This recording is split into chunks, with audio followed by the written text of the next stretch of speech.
And we did. We planned a Halloween event that was Park Film Festival. We did a midnight mass out in the woods. We bussed all these queens up to Guerneville and showed Sleepaway Camp in the woods on a screen stretched between trees.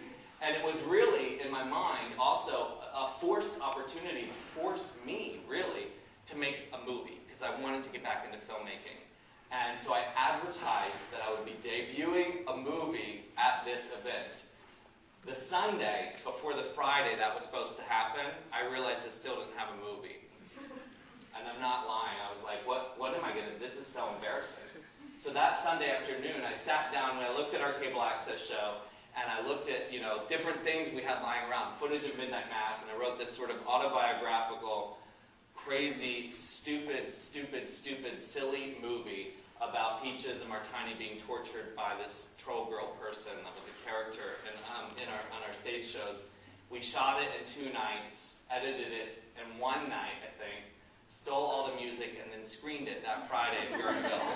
And that movie is still, in my mind, embarrassing and awkward and amateur, and it has no production value, but it was made with so much fun and love, and it's such a simple story that it ended up translating. The audience laughed through the whole thing. They loved it. And there was a programmer in the audience from the Frameline Film Festival who said, "Hey, can I screen your short?" And I was like, "What?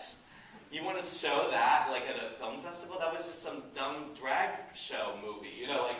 Somehow there was a divide in my mind between what could be considered like a movie, or what was relevant for a film festival, what was maybe of a high enough quality.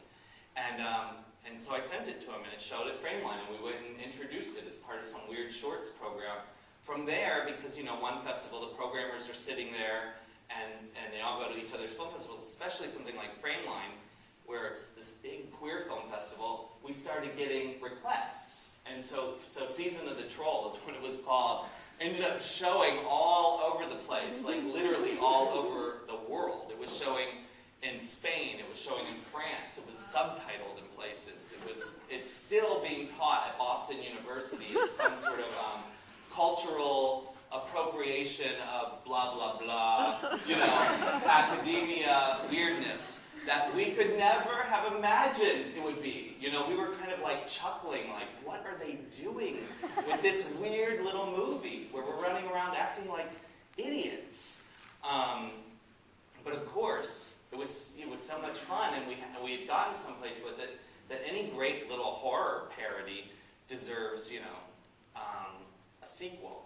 And I forgot to mention that Season of the Troll is really a parody of Halloween, so I get to do my best Jamie Lee Curtis at the end, and it's very Midnight Mass. There's a lot of Mommy Dearest in it. It was a parody of like things that we love. So it was kind of like what we were doing on stage turned into a movie.